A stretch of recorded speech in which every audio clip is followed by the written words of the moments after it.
ஹரே கிருஷ்ண கிருஷ்ண கிருஷ்ண ஹரே ஹரே, ஹரே ராம ராம ராம ஹரே ஹரே. ஸ்ரீமத் பகவத்கீதை அத்தியாயம் 1 பதம் 13 மற்றும் 14. ததசங்காஸ பேர்யஸ்ஸ பணவானக கோமுகா சஹசைவாப்யஹன்யந்தஸ சப்தஸ்துமுலோ அபவத்.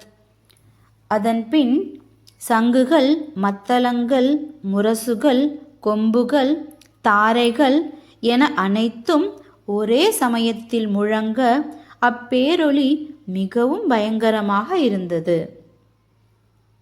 பதம் 14.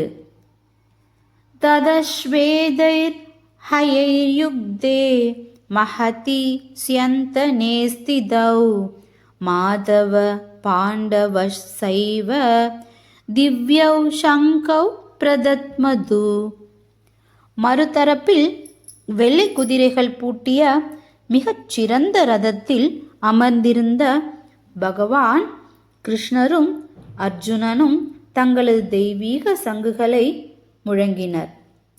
பொருளுரை: பீஷ்ம தேவரால் ஒலிக்கப்பட்ட சங்குடன் ஒப்பிடுகையில் ஸ்ரீ கிருஷ்ண அர்ஜுனர்களின் கைகளில் இருந்த சங்குகள் திவ்யமானவை என வர்ணிக்கப்படுகின்றன.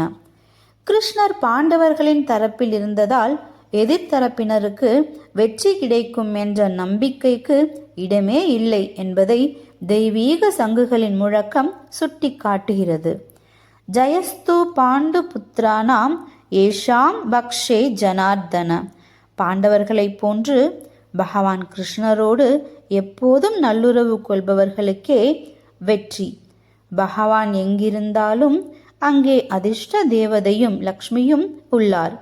ஏனெனில் லக்ஷ்மி தன் நாயகனை விட்டு என்றும் பிரிந்து வாழ்வதில்லை. எனவே பகவான் விஷ்ணுவின் கிருஷ்ணரின் திவ்ய சங்கொலியின் முழக்கம் வெற்றியும் செல்வமும் அர்ஜுனனுக்காக காத்து கொண்டுள்ளன என்பதை சுட்டி காட்டுகின்றது. மேலும் இவ்விரு நண்பர்களும் அமர்ந்திருந்த ரதம் அக்னி தேவரால் பரிசளிக்கப்பட்டதாகும். மூவுலகில் எங்கு சென்றாலும் எல்லா திக்குகளையும் வெல்லக்கூடியதான ஆற்றலை அந்த ரதம் பெற்றிருந்தது. ஹரே கிருஷ்ணா.